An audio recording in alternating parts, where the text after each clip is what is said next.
Australia is being warned to prepare for the increasing chance of conflict with China within this decade. Liberal Senator and former Major General Jim Molan has examined the growing danger of China's influence in the Indo-Pacific in his new book, Danger on Our Doorstep. It's to be released on the 3rd of August. And Jim Molan joins us live now. Jim, good morning to you. Here we go. Right here, folks. Danger on Our Doorsteps. Go and get yourself a copy whenever you get a chance.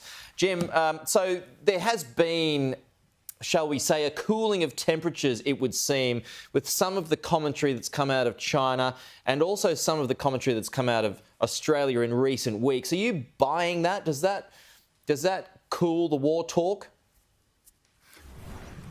Pete, good morning to you. I don't think it does cool the war talk, and I don't think it should cool the war talk.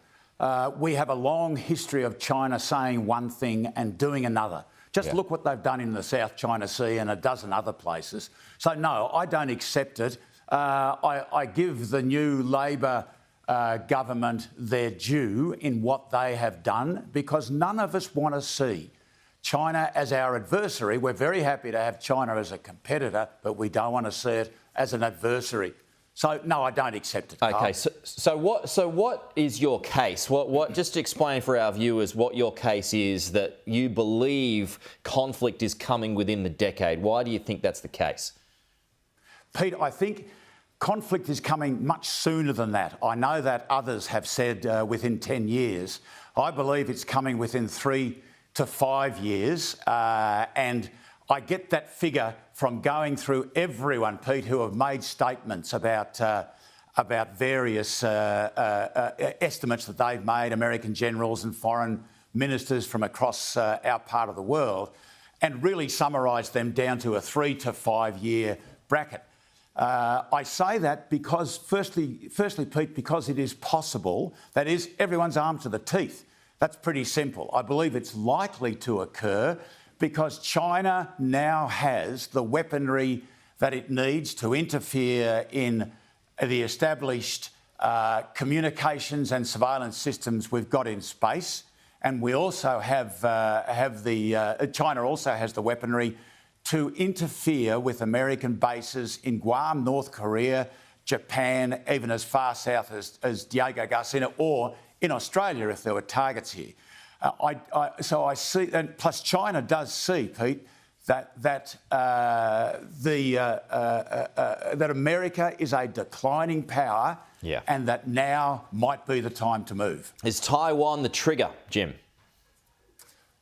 In people's mind, Taiwan is certainly the trigger, but I believe that China has two strategic objectives, and strategic objectives define what China wants.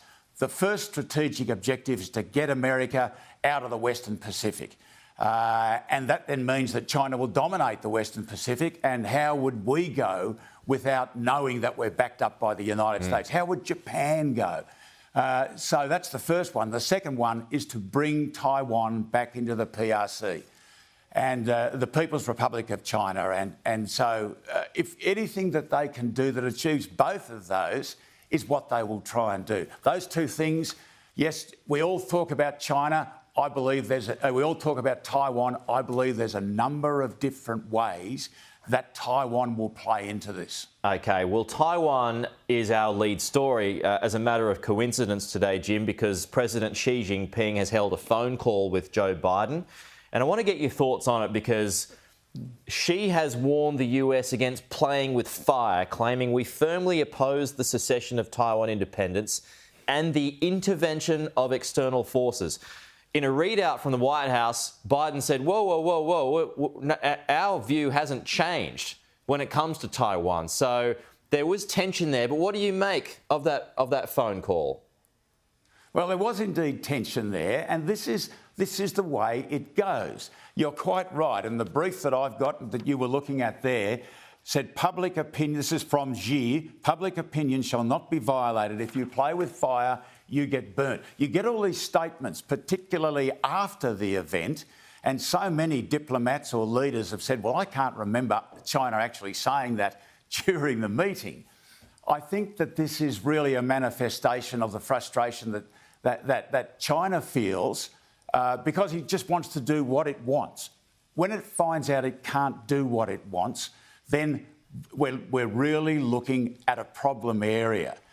America has not changed. I believe America's policy should be much more straightforward than it is at the moment. America hasn't changed, but China will define what they call Taiwan independence in any way that suits it, Pete. OK. Jim Molan, thank you again for your time. And folks, Danger on Our Doorstep, that's the new book from Jim Molan there. Go and grab yourself a copy as soon as it's available in all good bookstores. Jim Molan, thank you. Thanks, Peter. Thank you.